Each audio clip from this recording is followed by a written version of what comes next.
హరే కృష్ణ భక్తులందరికీ శ్రీరామచంద్ర అయోధ్య బాలరాముని ప్రాణ ప్రతిష్ఠ శుభాకాంక్షలు.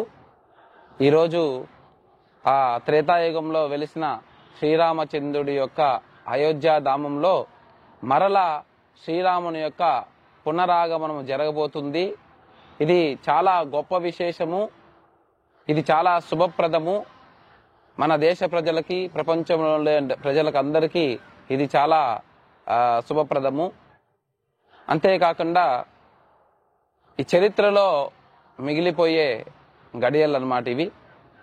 సో మనం అందరము చాలా సంతోషంగా ఆ శ్రీరాముల యొక్క ప్రాణప్రతిష్ఠని తిలకించి ఆ శ్రీరామ నామము జపం చేయాల్సిందిగా కోరుతున్నాను. నెక్స్ట్ ప్రాణప్రతిష్ఠ అంటే ఆ ప్రాణప్రతిష్ఠ సమయంలో అయోధ్యలో ఉండే ఆ శ్రీరామచంద్రులు ఆ విగ్రహ రూపంలో ఉన్న ఆ విగ్రహంలోకి వెలుస్తారన్నమాట. అంటే ప్రాణప్రతిష్ఠ ఆగమ శాస్త్రంలో ఆ శక్తివంతమైన మంత్రాలు ఉచ్చరణతో, భక్తుల పిలుపుతో ఆ అయోధ్యలో ఉండే శ్రీరామచంద్రుడు ఆ బాలరాముని రూపంలో అక్కడ వెలుస్తున్నారు. సో అది చాలా చాలా అద్భుతమైన ఆధ్యాత్మిక సందర్భం అన్నమాట. సో మన భక్తాగ్రేసుడు రామదాసు గారు చెప్పినట్టు కలియుగంలో మనము ఈ రామనామాన్ని జపించాలి. శ్రీరామ నీ నామం ఎంతో రుచిరా శ్రీరామ నీ నామం అని చెప్పేసి రామదాసు గారు చెప్పారు. సో ఈ రామనామాన్ని అందరూ జపించండి.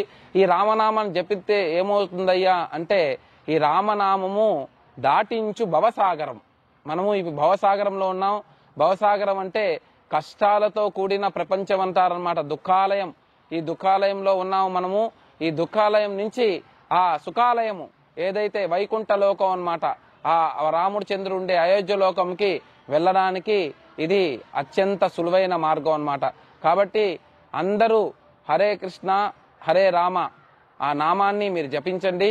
ఎస్పెషల్లీ రామనామాన్ని పఠించి ఆ ప్రాణ ప్రతిష్ఠని తిలకించి ఆ భగవంతుడు శ్రీరామచంద్రుడు, సీతారామచంద్రుడు, భక్త హనుమానులు, లక్ష్మణదేవుడి ఆశీస్సులు పొందుతారని ఆశిస్తున్నాను.